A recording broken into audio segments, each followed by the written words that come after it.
Greetings and thank you so much for joining me on this brand new segment that I am introducing here to the channel. This is something that I talked about several months ago when I was starting to sort of plan out what I wanted to do on the channel this year. I had talked about possibly doing some non-horror segments. This is going to be called BoogeyMan Break Time. My wife helped me come up with that title. She's the one that thought it up, and I thought it was fantastic because I didn't know what to call it. But, you know, I've grown up loving movies and pop culture, you know, being an only child and sort of having to stay in the house a lot when I was a kid.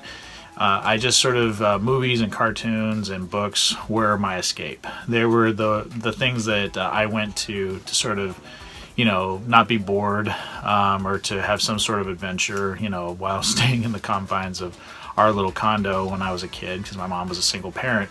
So, you know, I kind of always wanted to escape my reality. Not that I don't look fondly back on my childhood, but there was so many things about being lonely. And it wasn't anybody's fault. It was just the circumstances. But, you know, I was a lonely kid. When I wasn't with my grandparents who lived, you know, a short distance away from us, I was at home and I was by myself. And the TV was my friend. And that's kind of how I learned just, you know, scheduling and shows and things like that. When we got cable, you know, there was a lot of movies that were on. And somebody that I grew up admiring completely is Chevy Chase. Chevy Chase was one of the first people that I remember just being drawn to. And it came from watching a film called Seems Like Old Times. I don't know if a lot of people are aware of that film, but it's a Neil Simon film featuring Chevy Chase, Goldie Hawn, and Charles Grodin. And from there I had seen Foul Play with him and Goldie Hawn as well. That also has Burgess Meredith in it. It's an excellent movie. Saw movies like Under the Rainbow, which is really silly, Caddyshack. My dad was a huge fan of Caddyshack. So I was introduced to Chevy Chase in these ways, and I didn't know him from Saturday Night Live. It was the first and only season that he was one of the main players on that show. I was like 1 year old, so I didn't see his Saturday Night Live days. But yeah, those movies and just his sarcasm, the dry humor, things like that, I was really drawn to that because I was always drawn to people that made me laugh. And National Lampoon's Vacation came out. Of course, that was an R-rated movie, and I was pretty young when that came out. I think I was 9 when that movie came out. I didn't get to see it until I was a little bit older, but Chevy Chase was it for me. You know, he just was the epitome of funny, and I wanted to see everything that he was in. So about spring of '85, I had just turned 11 years old, and the movie Fletch was released in theaters. And I wanted to see this so bad because it just looked like a hilarious film, and again, featuring somebody that I was just enamored with. I was just in awe of this man. And I wanted to see this film. And I remember even back then at 11 years old, I was just so... I was getting familiar with movie reviews, and I would read my grandparents got the San Francisco Chronicle delivered, so I would always read like the Sunday edition always had this big pink sheet, and it was called the Date Book. And it would talk about like the different movies that came out. And I was so happy that this had gotten a good review in that paper. Even at 11 years old, I just remember that was something that I knew, you know, what it was and what film critics were even back then. And I just remember going to see this movie. My mom and my grandmother both took me to see this, and I remember I was just hooked. This has always been and will always be my favorite Chevy Chase movie. The character of Erwin Fletcher is he's just so cool to me. With the way the character was played by Chevy Chase in this and that theme by Harold Faltermeyer, it was just so awesome, and this film has always meant so much to me. And even if you look, I remember looking at pictures of me from summer of '85. There's the little costume quirks that Chevy Chase did in this, I started doing in my own life. Like he rolls his sleeves up on his jacket, like he pulls his sleeves up. I did that. There's so many pictures of me wearing a jacket in the hottest time of the summer.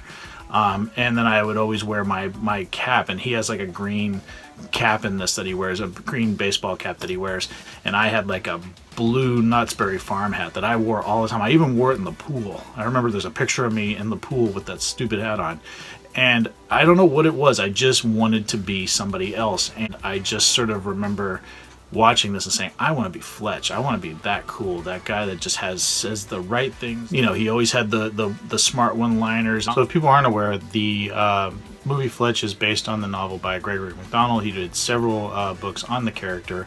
It was adapted for the screen by Andrew Bergman, and it was directed by the late Michael Ritchie. The film stars, of course, Chevy Chase. It also features Joe Don Baker, Dana Wheeler-Nicholson, Richard Libertini, and Tim Matheson. So what the film deals with is that Fletch is an undercover reporter. He goes by the byline of Jane Doe, and he's working on a story about drugs on the beaches in Los Angeles. While he's doing his work there, he's approached by a businessman who proposes that he will pay Fletch to murder him so that his wife can collect on the insurance. Sensing that there is something off about this man, Fletch starts diving into this story. And what he ends up finding out is that there is a connection between the drugs on the beach and police corruption. The other thing that just really truly makes Fletch for me is all the different aliases he uses as he's investigating Alan Stanwyck and why this man has come and asked him to murder him. So he pretends to be a doctor, he pretends to be a lawyer, he pretends to be an insurance salesman. So you have Dr. Rosen, you have Harry S. Truman, you have Mr. Poon, you have Igor Stravinsky, you have there's just so many fun characters. And the different aliases and just some of the situations that Fletch finds himself in, where he's being pursued by the cops, stolen car. I mean, there's so many great scenes. And then his interaction with Dana Wheeler-Nicholson, who plays Gail Stanwyck, those scenes are just so fantastic, and they have terrific chemistry. Yeah, like I said, this film was probably, a lot of this comedy went over my head as an 11-year-old, but I didn't care because it still made me laugh just because of Chevy Chase's delivery. But, I still quote this movie to people that grew up with it like I did. It's just one of those films that just never gets old. I absolutely love it. It's still so much fun to watch, and I wanted to showcase this. I have this on VHS. This is a newer release VHS. This is not from like the 80s or 90s, but I also have it on DVD. This was a release that they did, I'm gonna say maybe 10 years ago. You got the lenticular cover. This right here. It's got some pretty cool special features on it. But then just recently, Target put out these. They're kind of these mock VHS tapes. They look like old VHS tapes, and they're actually the Blu-ray. So I thought that was really cool. So yeah, I have all these. And what prompted me to even want to do this for my first BoogeyMan Break Time segment was that this year marks the 30th anniversary of the sequel, Fletch Lives. Now, this videotape is probably one of the oldest things I have. I remember buying this. I got this at the Warehouse. There used to be a store called the Warehouse. You could rent movies. They had music, CDs, all kinds of stuff. But I remember buying this previously viewed. This was the original cover and poster art for Fletch Lives. It was a play on Gone with the Wind. And this movie, again, was one I saw in theaters. This came out in March, I believe. I'm spitballing this one, but I believe it was March 17th. Of 1989. I could be wrong, but my friends Mike and Toby, I remember we all went to Catholic school together. This came out my freshman year of high school, and it was spring break, if I'm not mistaken, or it was ski week or something, some type of break that we had at school, and we all walked up to the movie theater to see this movie. And I was so excited to see Chevy Chase come back and play this character again. Fletch Lives was also directed by Michael Ritchie. The screenplay was done by Leon Capitanos. This was not based on one of Gregory MacDonald's books, though. This was pretty much Chevy Chase's vehicle. So this was, pretty much written for him as this character. It picks up again in Los Angeles where he's doing an investigation. What ends up happening is that his long-lost Aunt Belle leaves him her estate, and so he inherits this estate. He goes to Louisiana in this one and ends up getting wrapped up in this murder mystery. And again, in Fletch Lives, you have these different personalities that he's playing in order to solve this mystery of this murder. So you have the televangelist, Cod Henry Smoot. You have the exterminator, who's kind of a play on the character he played in the first film, the aviation guy. So it's very similar in terms of the look and the sound and the voice that he uses. You have Ed Hardy, who's his dad built the Harley Davidson business, and it's just like there's so many fun characters in this. And the relationship in the film with Julianne Phillips I thought was good. It wasn't as strong for me as the one that he had with Dana Wheeler-Nicholson in the first film, but still they had good chemistry together. I also love Arlie Ermey in it. He's fantastic as Jimmy Lee Farnsworth. Can't say enough great things about Hal Holbrook. Love him. And the late Cleavon Little is fantastic. Just absolutely love him as Calculus Entropy. Just a complete goofy character that Cleavon Little was always known for. But his interaction with Chevy Chase, their dynamic together is really great. This film is a total blast. I absolutely love it. I have just as much fun with it as the original Fletch, even though that one's just a tiny bit higher in terms of how much I like it, but just by a smidge. But both films are so fun and fantastic, and I had a blast seeing this one in the theater. Again, I was like 14 when this movie came out, so I was still very impressionable. I wasn't necessarily dressing up like Fletch like I was when I was 11, but this film meant so much to me, and the fact that we never got another film with this character and Chevy Chase playing him, these films are very near and dear to my heart, and I just have so much fun watching them. And this character, I have it on DVD. I don't know if they've released this on Blu-ray yet, but I still got my old VHS. But yeah, the Fletch films are just so much fun, and I can't believe it's been 34 years for the first one. Just, it's amazing how fast time flies, and it's amazing just how much fun I have still watching these and revisiting this character of Irwin Fletcher. Chevy Chase's best character, in my opinion, a lot of people would say Clark Griswold is his best character, but for me it's always going to be Fletch. I just think he's Chevy Chase has even said in interviews that it's the character that's most like him.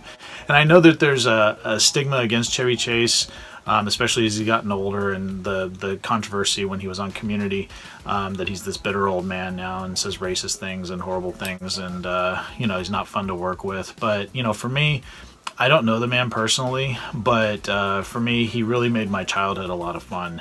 And it's films like these and the vacation films that just, when I think back to my childhood, the fact that I have these memories, that these things are my time capsules back to a time when I was innocent and impressionable and just wanted something that make me laugh and really sort of get rid of my problems. And for me, he was someone to look up to, just like I looked up to Eddie Murphy and John Candy and Robin Williams, these greats that really made my childhood a lot of fun. So I thank Chevy Chase for everything that he did, for making for these amazing characters that he played, for his tremendous wit and sense of timing.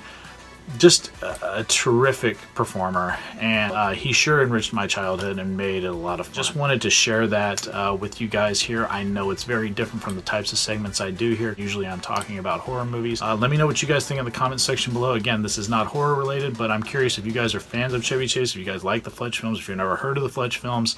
Just would be cool to hear some perspectives on this, and give me some feedback on this segment. I'd like to know what people think about it. So again, thanks so much for watching, and I promise there's some horror related content coming up very soon. So thanks so much, take it easy, I'll talk to you guys later. Peace.